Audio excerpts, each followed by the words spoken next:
ఈనాటి ముఖ్య అతిథి మన పాలమూరు ముద్దుబిడ్డ గౌరవ ముఖ్యమంత్రి రేవంత్ రెడ్డి గారు, అట్లాగే డిప్యూటీ సీఎం బట్టి విక్రమార్క గారు, సహచర మంత్రివర్యులు సీతక్క గారు, అట్లాగే వేదిక శాసనసభ్యులందరికీ, ఎమ్మెల్సీ దామోదర్ రెడ్డి గారికి, గౌరవ శాసనసభ్యులందరికీ, అట్లాగే అడ్వైజర్ షబ్బీర్ అలీ గారికి, గౌరవ చిన్నారెడ్డి గారికి, అట్లాగే శివసేన రెడ్డి గారికి, అందరికీ, వేదిక ఉన్నటువంటి పెద్దలందరికీ, ప్రజాప్రతినిధులందరికీ, ఇక్కడ విచ్చేసినటువంటి అక్కజెల్లెలకు, అన్నదమ్ములందరికీ, మీడియా మిత్రులందరికీ కూడా హృదయపూర్వక నమస్కారం తెలియజేస్తూ ఉన్నా. రేవంత్ రెడ్డి గారు పాలమూరు ముద్దుబిడ్డ, పాలమూరు జిల్లాకే గర్వకారణం. ఇలా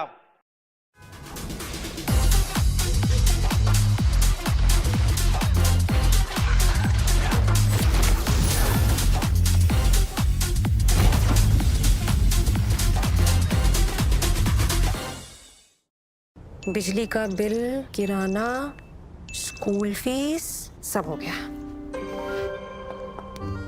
बन गया बजट? हाँ 5,000 बच गए। तो नई साड़ी ले ले ना, पिछले महीने तो ली थी। एक और। नहीं, पहले बजट बनाओ, फिर छोटी छोटी बचत కార్యక్రమాలు జరగబోతా ఉన్నాయి. అట్లాగే ఈనాడు ఇదే కాకుండా అన్నిటికంటే ముఖ్యమైనటువంటిది మన పాలమూరు ముద్దుబిడ్డ కాబట్టి కృష్ణానది జలాల్లో ఉన్నటువంటి ప్రతి నీటి బొట్టు కూడా, ప్రతి సెంటు గుంటకు, పాలమూరు జిల్లాలో ఉన్న 14 నియోజకవర్గాలకు సెంటు గుంటకు నీళ్లు అందించి సస్యశ్యామలం చేసేటువంటి దానికి కూడా శ్రీకారం చుట్టడం జరిగింది గౌరవ ముఖ్యమంత్రి రేవంత్ రెడ్డి గారు. ఈనాడు ఎన్నో సంక్షేమ అభివృద్ధి కార్యక్రమాలు జరుగుతూ ఉన్నాయి. ఇందిరమ్మ ఇళ్ళు మొదలు కాబోతూ ఉన్నాయి. చాలా అంటే ఎన్నికల ముందు చెప్పినటువంటి ప్రతి కార్యక్రమాన్ని కూడా అమలు చేసే కార్యక్రమం జరుగుతూ ఉంది. వీటితో పాటుగా ఎన్నో సంక్షేమ కార్యక్రమాలు, అభివృద్ధి కార్యక్రమాలు.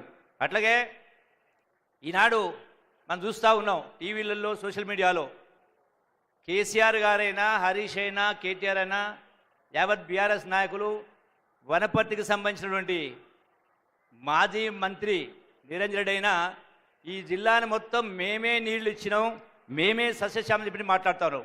వాస్తవాలు యావత్ ప్రజలకు తెలియాల్సిన అవసరం ఉంది కాబట్టి ఒకసారి జ్ఞాపకం చేస్తూ ఉన్నా. పాలమూరు జిల్లాలో మహాత్మా గాంధీ కల్వకుర్తి లిఫ్ట్ అయినా, భీమా అయినా, నెట్టెంపాడైనా, కోయిల్సాగర్ అయినా, ఈ అన్ని ప్రాజెక్టులు కూడా కాంగ్రెస్ హయాంలో గౌరవ ముఖ్యమంత్రి రాజశేఖర రెడ్డి గారు ముఖ్యమంత్రిగా ఉన్న సందర్భంలోనే ఇవన్నీ కూడా మొదలైనవి. మొదలు కావడమే కాదు, ఈ ప్రాజెక్టులకు కాంగ్రెస్ హయాంలో ఖర్చు పెట్టినటువంటిది 8,131 కోట్లు. అది ఉమ్మడి రాష్ట్రంలో ఎన్ని ఇబ్బందులున్నా కూడా 8,030 కోట్లు ఖర్చు పెట్టిరు.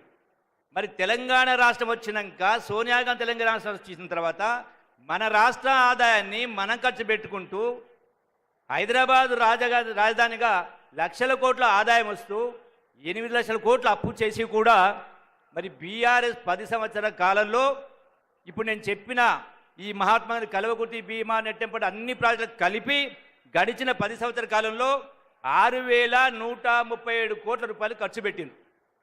అంటే ఈ ప్రాజెక్టులు మొదలైంది కాంగ్రెస్ హయాంలోనే, ఖర్చు పెట్టింది కూడా కాంగ్రెస్ ప్రభుత్వంలోనే. ఒకటి. రెండవ అంశం, మీరందరూ చూసినారు బాధాకరమైన సంఘటన.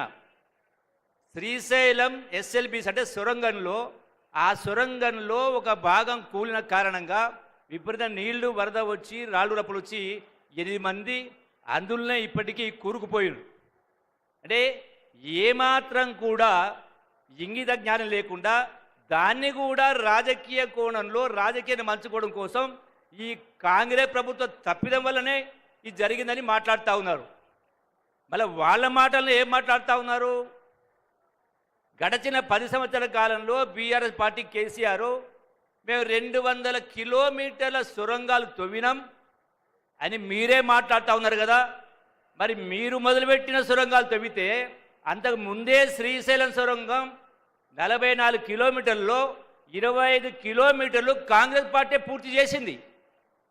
మరి 8 లక్షల కోట్ల అప్పు చేసి ఈ మిగిలిన 19 కిలోమీటర్ల సొరంగం ఎందుకు పూర్తి చేయలేదని నేను ఈ వేదిక ద్వారా అడుగుతా ఉన్న హరీష్ రావును ఛాలెంజ్ విస్తూ ఉంటాడు. అంటే ముందే మీకు ఏమైనా కలబడ్డదా? ఎక్కడైతే మన కూలి ఉందో అది ముందే కూలితో మీకు తెలిసి కట్టలేదా? నిధులు లేక కట్టలేదా? 8 లక్షల కోట్ల అప్పు. ఈ ప్రాజెక్టును సొరంగాన్ని పూర్తి చేస్తే కాంగ్రెస్ పార్టీ పేరు వస్తలేదని కట్టలేదా? ఎందుకంటే పంపులు మోటార్లు అవసరం లేదు, తక్కువ ఖర్చుతోటి ఎక్కువ ఆయకట్టుకు ఇచ్చేది. అంటే కేవలం రాజకీయ కోణాలు మాట్లాడుతూ ఎన్నో రకరకాలు మాట్లాడుతూ ఉన్నారు. ఇలా మన గౌరవ ముఖ్యమంత్రి గారు 60 సంవత్సరాల కాలంలో ఎవ్వరు కూడా చేయనటువంటిది ఈనాడు బీసీ కులగణన చేసి సమాజంలో బీసీలు కూడా విద్యా ఉద్యోగ అవకాశాల్లో, ఉపాధి అవకాశాల్లో, రాజకీయ పదవుల్లో కూడా 42% వాటా ఉండాలని ఇల్లులు తిరిగి సుమారు 90,000 అధికారులతో సర్వే చేయించి ఇలా శాసనసభలో పెట్టి న్యాయం చేసే కార్యక్రమం చేస్తూ ఉంటే వీళ్ళు దానిలో పాల్గొనకుండా ఉల్టా చోరు కత్వాలు గడ్డ అంటే అన్నట్టుగా మళ్ళీ ప్రభుత్వాన్ని విమర్శించే కార్యక్రమం చేస్తూ ఉన్నారు. కాబట్టి నేను మీ అందరూ ఒకటే మనం చేస్తూ ఉన్నా, తెలంగాణ రాష్ట్రం ఇచ్చినటువంటిది కాంగ్రెస్ పార్టీ 100 మంది ప్రాణాలు త్యాగం చేసిండ్రు. మరి తెలంగాణ ఇచ్చిన కాంగ్రెస్ పార్టీ ఈ దేశానికి కానీ రాష్ట్రానికి కానీ శ్రీరామ రక్ష. ఎప్పుడు ఏ ఎన్నికలు వచ్చినా కాంగ్రెస్ పార్టీని కాపాడుకోవాల్సిన బాధ్యత మనందరిపైన ఉంది.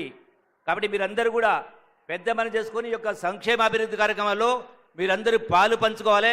ఒక చక్కని పరిపాలన, సుపరిపాలన, అవినీతికి అవకాశం లేని పరిపాలన మనందరం కలిసి, మనమందరం ఒక కుటుంబం కలిసి చేసుకోవాలని చెప్పని మీరందరూ కూడా పాల్గొనాలని, తోడు కావాలని మనస్ఫూర్తిగా కోరుకుంటూ సెలవు తీసుకుంటున్నా. జై Congress. Thank you sir. Telangana రాష్ట్ర వ్యాప్తంగా మహిళా సంఘాల ధన సిరి మన గౌరవ